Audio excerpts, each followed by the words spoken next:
It's Wednesday, April 24. Good afternoon. I'm Herman Green with the Midday News. A special welcome to those of you watching online at onespotmedia.com.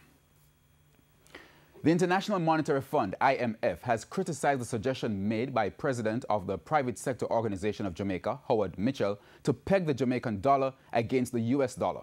According to the IMF, it's irresponsible. The comments were made following an IMF press briefing this morning. TVJ's Andrew Laidley spoke with the IMF country representative. Dr. Constant Lankengwana, we've heard the pronouncements from the president of the Private Sector Organization of Jamaica suggesting that the Bank of Jamaica pegs the Jamaican dollar to the US dollar. What is the IMF take on that? Our view is that you cannot look at exchange rate arrangement or regime in isolation. So an exchange rate regime should be considered in a broader framework. If you fix your exchange rate, the other policies will have to be adjusted accordingly.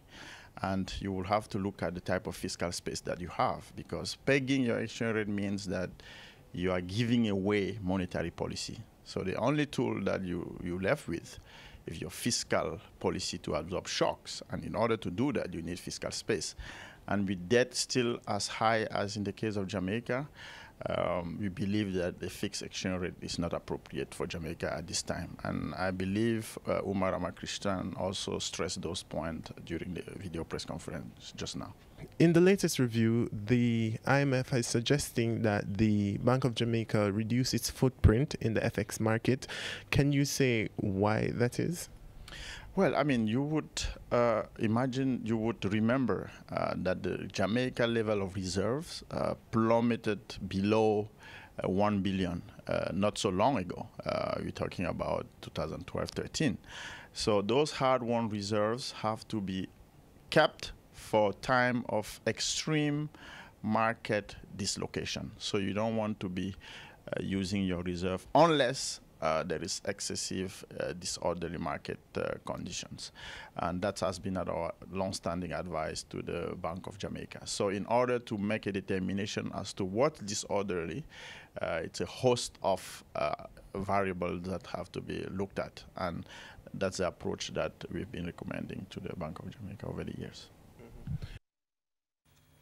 The Jamaica Teachers Association, JTA, has reacted to declarations by the State Minister in the Education Ministry, Alando Terilong, that serious action will be taken against teachers who inflict corporal punishment on students. JTA President Dr. Garth Anderson says the association does not support corporal punishment and has been telling teachers to cease the practice. However, in an interview with TVJ News yesterday, he said it's up to school boards and not the Education Ministry to deal with breaches.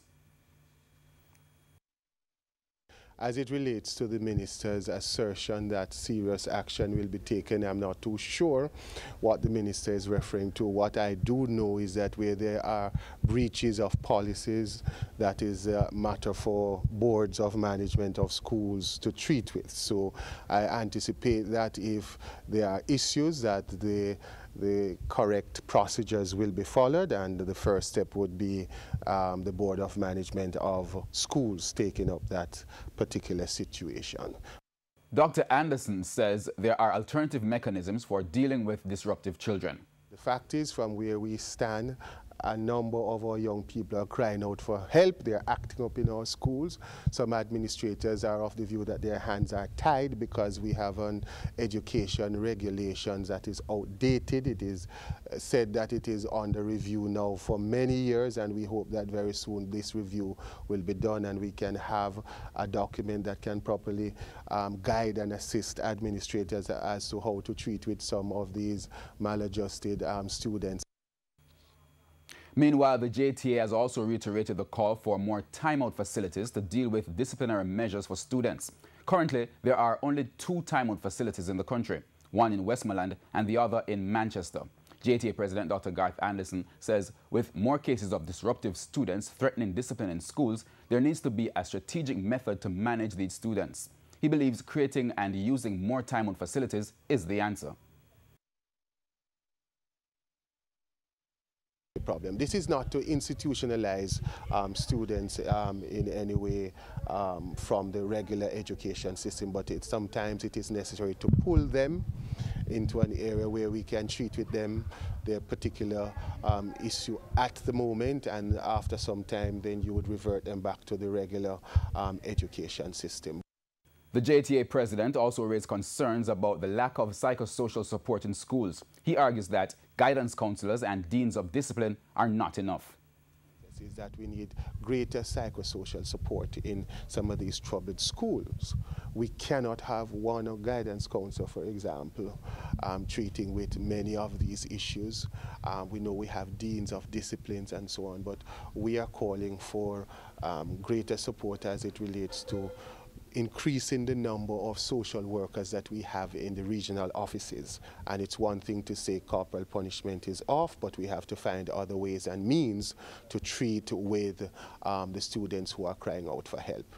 The third point I would like to raise is the Mandeville Fire Department in Manchester is appealing for parents and those who work with children to reinforce fire safety education to prevent more casualties among youngsters. The team recently visited the Mount Olivet Boys Home in Manchester with several other partners for a fun day with the youngsters. Acting Chief Fire Prevention Officer Julian Davis Buckle noted that fire safety is particularly critical at places of safety and children's homes because too many youngsters have lost their lives at these facilities. She notes that while the homes do their best to enforce the basic fire safety activities, there's much more that parents and other adults can do. Your children are at all times. Make sure you know what they're playing with, who they're playing with, and where they're playing.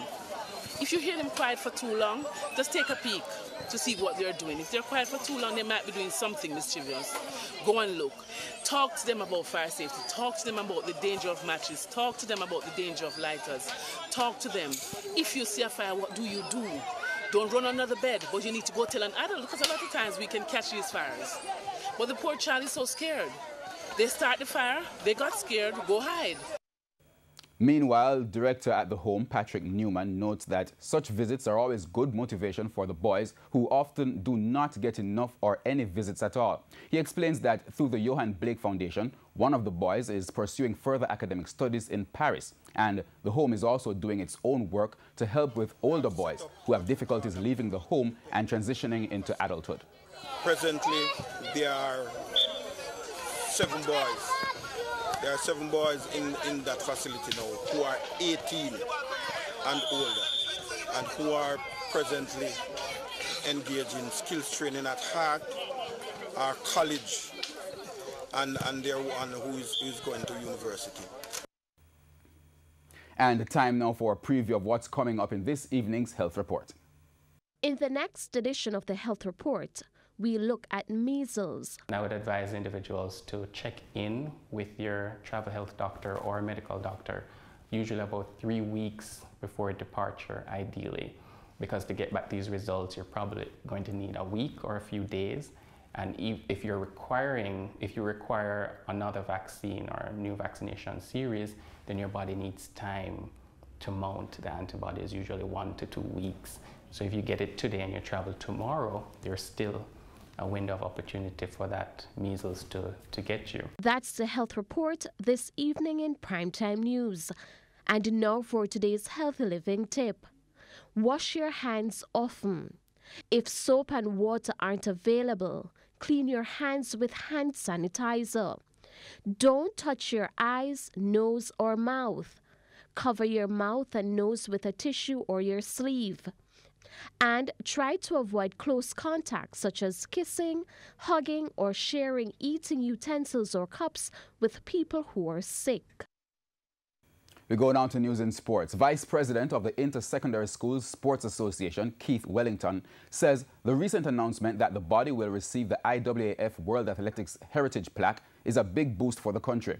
The announcement was made by IAAF President Sebastian Coe during the 48th Annual Carifta Track and Field Championships in the Cayman Islands over the weekend. In a release sent out by Track and Field's world governing body, Champs was credited with producing a long line of stars from as far back as Arthur Wint, Herb McKinley, and Donald Quarry to Merlin Ottey and Usain Bolt. And that's the Midday News. I'm Herman Green. Please join us at 7 for the Primetime News Package. On behalf of the entire team, good afternoon.